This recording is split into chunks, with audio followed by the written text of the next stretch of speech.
Yo, 3CP, CJ, we back in the mix. And yes, we're doing this one right after the game. This is a first.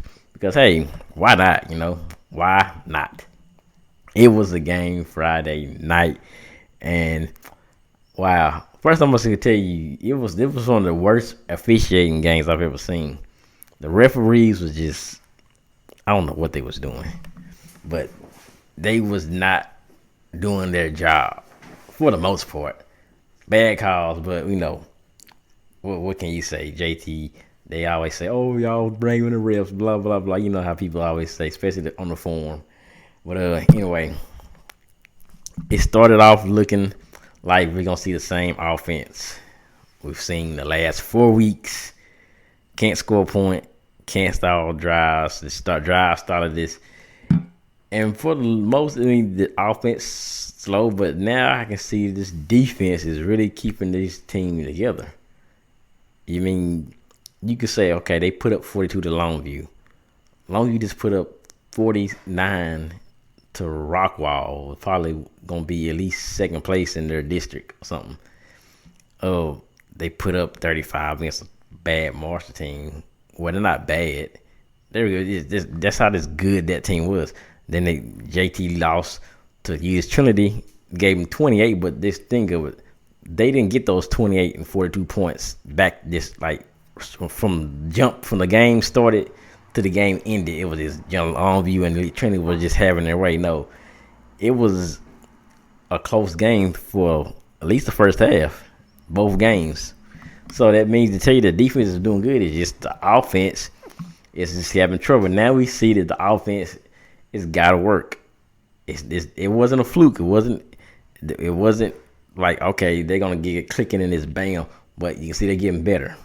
They're getting better, but the defense is good now, and that's kind of reminding of the old Ratliff crew, of the old Ratliff. I know y'all remember Ratliff, Coach Ratliff, and his teams. They didn't win in any games, but they had good defenses, and they had a pretty bad offenses. That's kind of what it remembered. This team right now is remembering, kind of reminding me of. But we don't want to remind them of that because that team didn't do anything. Those teams didn't do anything. But they had some of the best players come out of their school. Like from my cousins to a lot of people I know. But beside all that, they got the win and they got the shutout, which is a good thing. That means you didn't give up these 40 and 50 points this time. Defense showed up. Crawford came through with a pick, and then somebody else had a pick. That dude, now I figured that Kickstarter they was playing a quarterback who didn't start a game at all. So that's why that dude was throwing those picks and just playing like he was playing because that was his first start. So you can see they just kept running the ball. That's all they did, run the ball, because that's all they had. That's all they could do. So that's a good win for JT because now you go to Wiley East, which not that good of a team. I think they're gonna be kind of like last year. Not sure, but get that second win, bam, you two games and you are right in the playoffs. And then you go to the playoffs and you want to get through the Lufkins or the Tumballs in the first round, whoever we gonna see in the first, Highland Park, blah blah blah, the Friscos. And speaking of Tomball, that was a terrible team last year. That team was terrible last year. Lufkin was hyping them up so much that how they was gonna just give JT a game, and they just flat out laid the egg. Terrible team down there in Tomball. Terrible. So hope they get it together this year and make it a game if they play each other. But Cam made some good throws this time. But he still made some bad ones, And anyways, I noticed I have not noticed this all year. I didn't know he was left-handed, and that kind of throws off. CJ was telling me that like he kept rolling out to his like right side and trying to throw left and stuff. I didn't notice that. Then I started looking like, hey, he's a left-handed quarterback, like Michael Vick. And I was like, well, if he's a left-handed quarterback, why don't he just make plays to fit his left-handedness, whatever, like roll out to the left, roll out left plays. I mean, I don't know. And the play calling is just, I don't know what the play call is like. They don't want to just open the playbook and do much, or it's just the players can't do what they need them to do because the receivers, that drop, that wide open drop in the end zone, that was this by far something there's no excuse to not catch that. I don't care how bad the throw was, you cannot miss that throw. Like, do these guys, they need to just put some super glue on their gloves, stick them, eggs, I don't know, jelly, peanut butter or something, just something that sticks so they can catch the ball, put some spice on their hand or something. Well, then the balls will deflate. Then we'd be talking about deflate gate and stuff. But I don't know. The receivers have to start catching the ball. I mean, it's getting to the point where you just like, come on, it's 5 weeks into the season, and we still missing passes. This wide open passes. But besides all the bad stuff and the bad refereeing, and Texas High was throwing some cheap shots, boy. That one play with the offensive lineman, the dude was wiggling on him and doing all kind of stuff for like 5 seconds after the play was over, and they called it on the dude, JT lineman. He was on the ground getting whatever. I mean, he was getting like rocked on and hunched on and humped on and stuff by this lineman and hit, and they just called it on him like, what the hell is he supposed to do? I don't know. But got a good win. I feel better about this team going into the season. And the offense, like you see, they get better. 17 points. That's the most they scored all season. So 17, try to make 21. Try to get over the 20. You know, they can get better. They're going to get better. And, hey, we're going to keep seeing what they're going to do. Like I said, I told y'all this year wasn't going to be as tough as their non-district schedule, because non-district schedule was just brutal. A lot of teams wasn't going to make it out of that schedule 4-0, at least 1-3. At some of these schools like a Texas. So don't feel bad. Starting 0-4. A lot of these JT teams did it. We've seen it before. Nothing new. We go on and get to the playoffs and do our thing, do their thing, you know. So yeah, I liked what I saw. I'm glad they came in at the quarterback again. You know, if he struggled early, they kept with him, and they stuck with him, and he started getting better. And he just got to start reading this. Look for number 10. Number 10 is like always looking open. If he could just read the middle of the field, number 10 is gonna get open in some kind of way. But he did drop that pass though one day, or fumble, whatever he did. That you can't. I got these butterfingers. That's what they should start doing. If Coach Holmes is listening, this is a great idea. The person who drops the most passes she got to wear a Butterfinger shirt at school for a week. The Butterfinger shirt, like the actual Butterfinger shirt, and they got to wear it all day to school for a week. That'll keep dude like, oh, I don't want to wear the Butterfinger shirt this week. Man, that boy Chris had to wear the Butterfinger shirt last week, man. He was dropping them passes. Told him about dropping them passes. Told him about them Butterfingers. Them damn Butterfingers. I had a Butterfinger in a long time. They still sell Butterfingers. But man, it's Friday night, man. We just got off, left the game, and we're doing this podcast right as we're doing it. And like I said, my YouTube people, I ain't forgot about you. It seems like I'm never gonna come back to YouTube Madden, but it's capping. It's just stuff going slower than it's going faster, but for me it's going slow. It seems like the stuff is going further back. But I know a lot of my people who listen to. I know Mike. He listens to the podcast. He stays out like in Memphis, and I done got him up on watching the game. He was watching the Longview State game with us last year when I was streaming it. So y'all know I'm coming. Like I said, but we're finna bring it on. Bring CJ on. And good win tonight.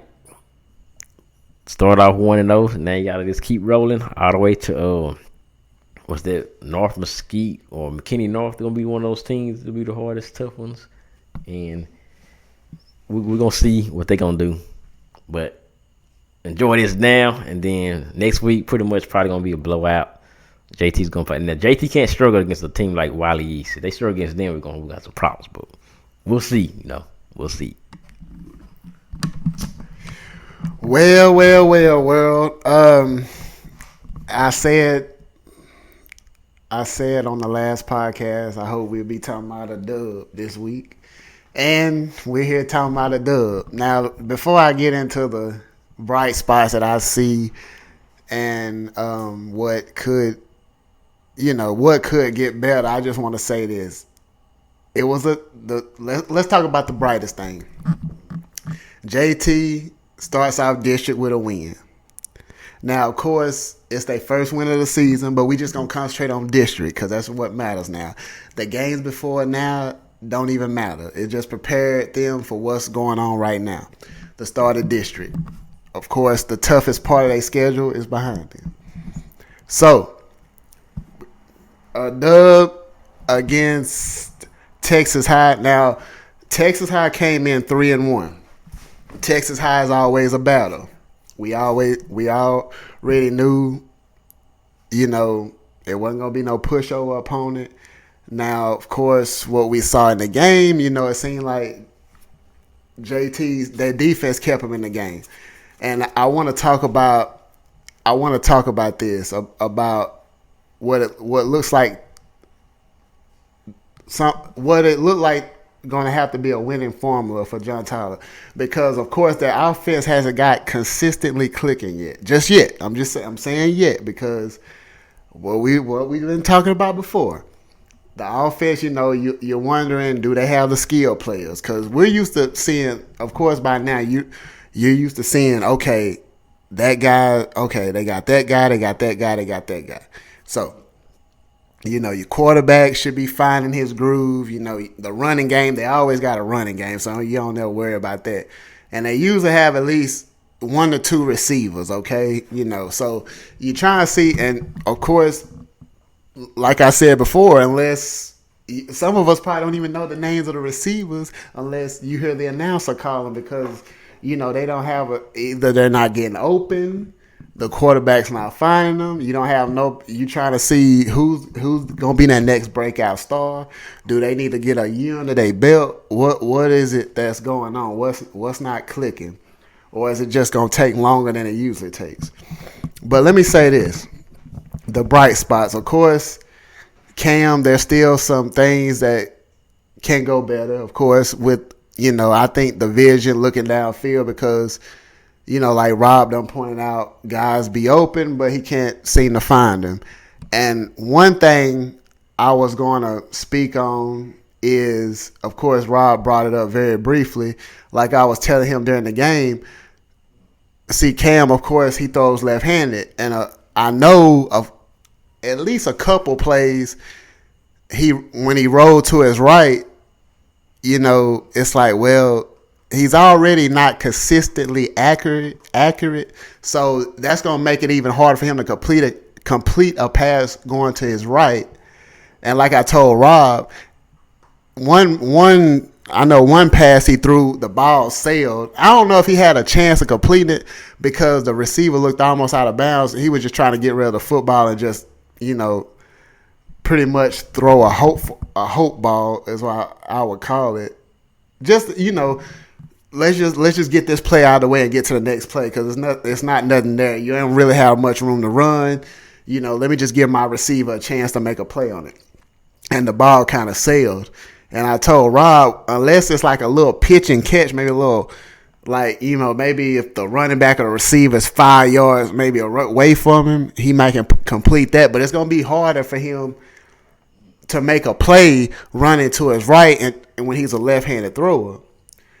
And, it seems like his best throws are just from the pocket. And I'm finna speak on something, since I'm talking about throws from the pocket, I'm finna speak on something that I've been thinking about for the last about couple of weeks. I haven't spoke on this yet, but this is just my suggestion for this offense from what I see, because for the people out there that really know football, whether if you listen to the experts, if you just watch the game, the great coaches cater to the reason they make a lot of these quarterbacks greater than what they are or great as they can be, what do? They cater to their skill set. Okay, you got to find out what's Cam's skill set. Okay, he's pretty elusive. He's very mobile. So okay, let me see how he can throw. Okay, he got a good arm on it. He can throw downfield. My thing is this, because I saw him, I believe, in the last 2 weeks. I think last week I saw more of it, but I saw a couple plays where they try to run an RPO, but it's like, well, how much time are they putting into that in practice? Because I didn't see success in it. I saw quarterback, receiver not on the same page.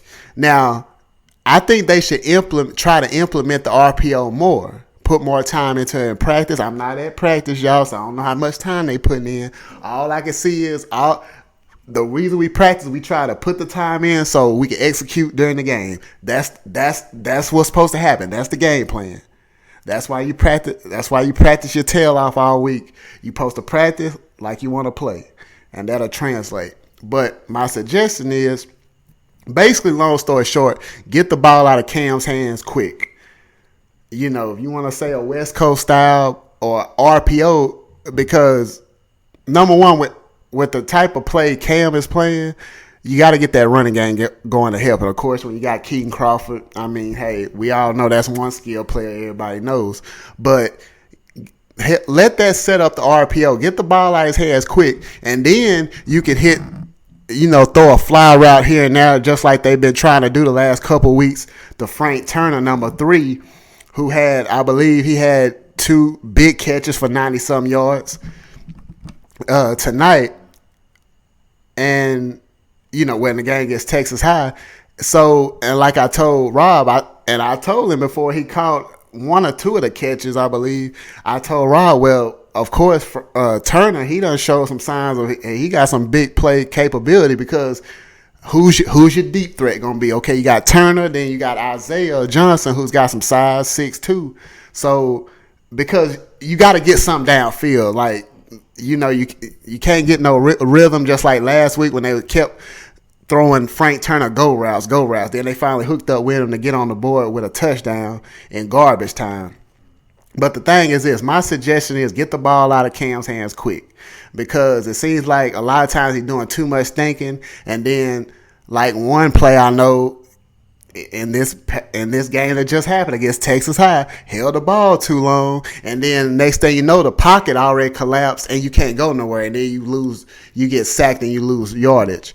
So the thing is this, get the ball out of his hands quick, I believe, because it seems like he's thinking too much, and then when you think too much, you either running and you ain't looking downfield. You know what I'm saying? The good quarterbacks keep their eyes downfield, because the good quarterbacks are going to look to throw before they run. But when you can run, like a Bryson Smith, he was like, well, I'm like, in his mind, he's like, I'm the quickest dude on the field. So I can hit my head on the goal post on a lot of these plays or get a big chunk of yardage, because he would bail. How many bailout plays did he get first downs on, touchdowns on? Because the God-given speed, the ability, like him, Greg Ward, I can name them, Jeremy Johnson, on and on, David Bush, all these quarterbacks we done had over the years that could just move. So, Cam, work on the accuracy, get a rapport with your receivers. It looks like you can hit the intermediate routes with Austin Campbell, who Rob has been talking, I think, the last few weeks, always open. But, just get him in some space, hit him, and then you can work him in the intermediate routes, and then continue to take some shots to Frank Turner up top, get him some chance to make the play on the ball. It looks like I've been seeing some improvement the last couple weeks. Receivers are catching the ball. That I still see key drop passes. We saw one in this game against Texas High, one in the end zone. But I was going to talk about, it looks like John Tyler is going to, if they're going to win these games, they're going to have to win in a different fashion. It looks like they're going to have to ride the defense some, because like I told Rob again during this game, I told him, because I saw how the defense was playing. Okay, it's still early in the game. The defense, keep getting Texas High off the field on these 3rd and 6s, 3rd and 5s, 3rd and 8s. Get them off the field because you got to give John Tyler's offense and Cam Ford as many opportunities as you possibly can, because when the offense struggling, you got to give them more opportunity to get that offense going, because they it seemed like a lot of times they can't buy a touchdown. So the one great spot out of maybe a couple few bright spots tonight in this Texas High game is the defense showed up. Like Rob said, they was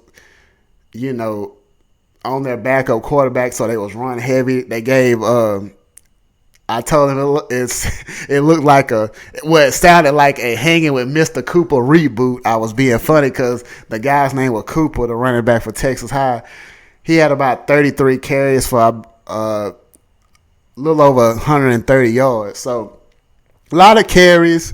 He was hitting the gap pretty good. I know the John Tyler crowd was getting a little frustrated, be like, stop him. It seemed like, some missed gap assignment. The run they need on defense, they need to fix that. They need to fix. And then on the perimeter, I'm not liking what I'm seeing about their lateral movement, sideline to sideline movement. I'm not used to seeing that from a John Tyler defense.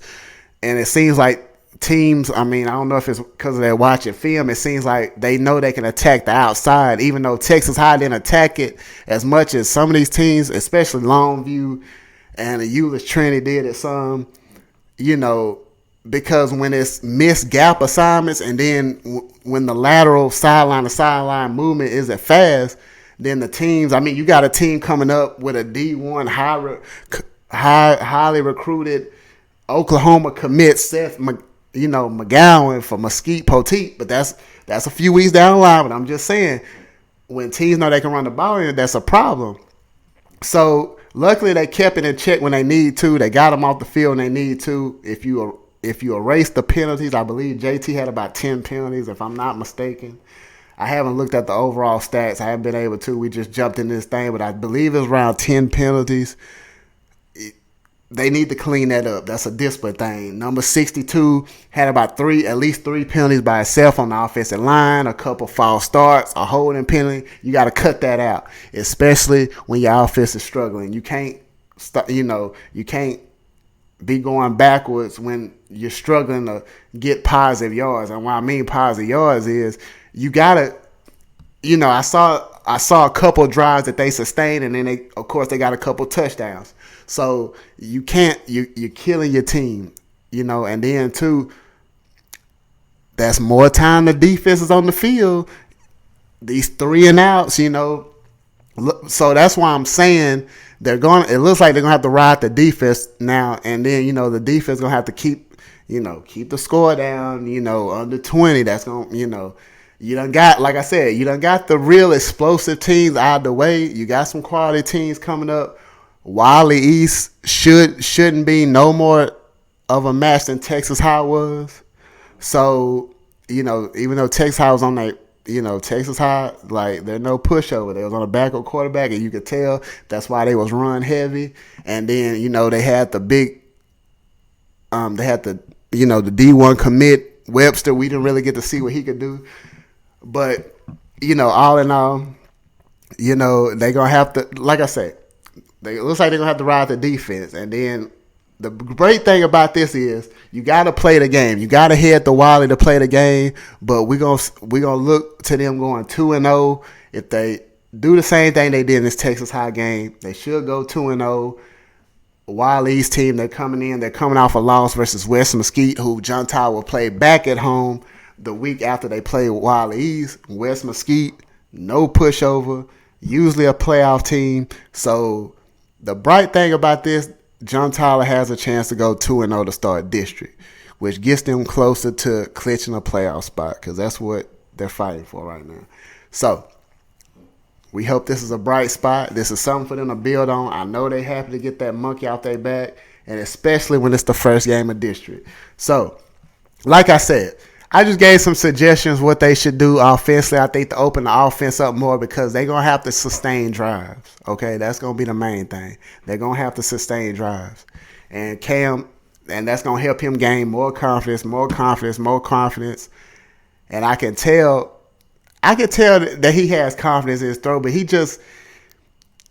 can't have him thinking too much. That's just, they're gonna have to find a way to open the playbook up. I don't know, get the ball out of his hand quick, and then go on and hit them deep balls, and of course continue to mix the run in there, because another thing is the blocking is still suspect. I mean, it's kind of like Saquon Barkley's rookie year. You know, if Keaton Crawford had the moves, Saquon, it's like, man, he got to spin and break 5 or 6 tackles just to get a few positive yards. So I mean, the block is still suspect. That's a problem when you know, that was a problem against Euless Trinity. They had the meat and potato boys on the line. That was a problem against Longview, who could get to the second level and get them blocks. And when they got a power running game, all they got to do is, you know, that's power running game. Oh, Haynes King, you know, it don't matter if he turned the ball over 2 or 3 times. The running game, that's all they needed. And then when John Tyler's offense can't score, you're done. You're fried. You cooked. So, but like I say, here we are talking about a dub. Now, I'm happy they got the dub, but it's still some things we're not going, you know, it ain't time for us to get the pom-poms out, because it's a lot of improvement need to be done. Because this is Cujo football now. This is John Tyler football now. And we used to seeing something, but hey, it's great to start out with a win. And we hope we talking about another win. You still got to play the game. You still got to head down 20 and play the game. Wiley East. So, but like I say, before I pass this back off to Rob, I just want to say it was a good win. There's still some things to clean up. It looks like we're just watching a different realm right now, because, you know, they're going to have to ride the defense. It seems like, and, you know, kind of like I'm not saying they got a 2,000 Baltimore Ravens defense, because they obviously don't, but it seems like it's going to take a couple big plays, and at least they finished a couple drives off with a couple touchdowns to put the game away. Well, when they went up 10-0, that pretty much said it all. You know, it was 3-0 forever. But I'm like, man, they need to score another touchdown to put this game away, because all it takes is one missed assignment, and Cooper for Texas High can hit his head on the goalpost in the end zone with a run. So, but on the Wiley East, man, I want to thank everybody for listening to us, man. We just try to make this thing happen week by week. Also, shout out to the Libras that support me. Shout out to Miss Black Goddess, a.k.a. Tia. Shout out to the other Libras. Shout out to Miss Desiree Johnson. Shout out to, I appreciate the support. Shout out to Roger Edwards, a.k.a. Pookie. Keep doing your thing. Keep putting on for East Texas. Hey, man. And shout out to, also, shout out to Texas Finest Secret Models. Shout out to Shayna Wright, working hard, man. Grinding. You're going to have admirers. You're going to have haters when you're making great things happen around us. But I'm going to pass it back off to Rob 3CP. And I wish y'all a great weekend. Oh, yeah, I'll go on and say it now. Horns up. They need to take care of OU. And, hopefully Dallas can go on and get 4-0 and then go on and take care of Green Bay. But I'm going to just say that for the Cowboy supporters, though. And because I got some friends that's Saints fans, friends that's Packer fans. But, hey, man, this is a great NFL season. We just love football, and we just trying to see great things happen. But y'all have a great weekend. And, don't go too crazy at the State Fair. I'm just saying. Yeah. Speaking of Cowboys, you got to go. We them boys. We going to the Super Bowl. We got Dak. We got Zeke, Jason Witten, Amari Cooper, Randall Cobb, Tanner Ribbon on commentary, Jason Witten on commentary, not no more. Skip Bayless as an analyst. I know y'all know what the hell he on commentary. I know y'all know what the hell I'm talking about. Y'all gotta watch Chisel Adonis. If you ain't watching him, then I don't know what the hell you doing. If you ain't watching him, you gotta be. But I was just reading something. I just heard that Coach Holmes was told apparent that they can't post games at they can't record the games and post them on Facebook because the teams might take the plays and whatever. Some URL rule. I've never heard of it. I'm like, wow. and that's what they're talking about there now in the Cujo group. So I don't know what y'all think about that, because people, I went live a few times from streaming my games. My channel still got the Longview State Championship game of this, almost like 50,000 views, and the Highland Park game is about almost 10,000 views at the JT Highland Park game. So, but even though it was half, I messed up and forgot to record. I left Dallas for Dallas, and I forgot to record the game, or I forgot to push a button to record, and I messed up. Like, I only got half of the game. But either way, I don't know. That's kind of a weird thing. If people, like, if you want to record stuff, sometimes the kids want to have highlight videos and stuff. So that's something we might have to talk about on another episode or something. But yeah, shout out to everybody. Shout out to Breezy coming through for the Libra Bash this Saturday. I will be gonna see some of my old co-workers. That's gonna be pretty good to see. And I was gonna say something. I just clearly forgot it. Oh yeah. Calvin Johnson said he smoked weed after every game, and I was like, you gotta smoke weed if you playing for Detroit. Like, you see what, staying in Detroit, you probably gotta do something like, you gotta smoke weed to get your mind off of that city. I don't know, but we got a good thing going with the podcast. Good week. This was a good week. Good thing we talk about a win instead of a JT loss. But those looking up, shout out to the forum, everybody. Cujo for life. I saw Cujo for life again. I think he live in Tyler now. So Cujo for life, comment down in the comment section. You live in Tyler now? Cause you've been at the games a lot. I've been seeing you like consistently in that same spot. Cause you usually be in Dallas. You catch you just traveling. I mean, either way, shout out to you, big supporter fan. Always recording the band and stuff. But I ain't seen the rest of y'all. No Days Off, Texas, Von G, JT Fan 99. There's a few others. What the hell y'all be at? Where do y'all be sitting at? I'm gonna tell you where I sit at. I sit at the top by the band, like the second row, at the top, right next to the band, like behind the cassette stand every time. And today I had on gray and a black bandana and my colorful Jordans. So if you saw me, that's where I'm at. So holler at me. So going down, man.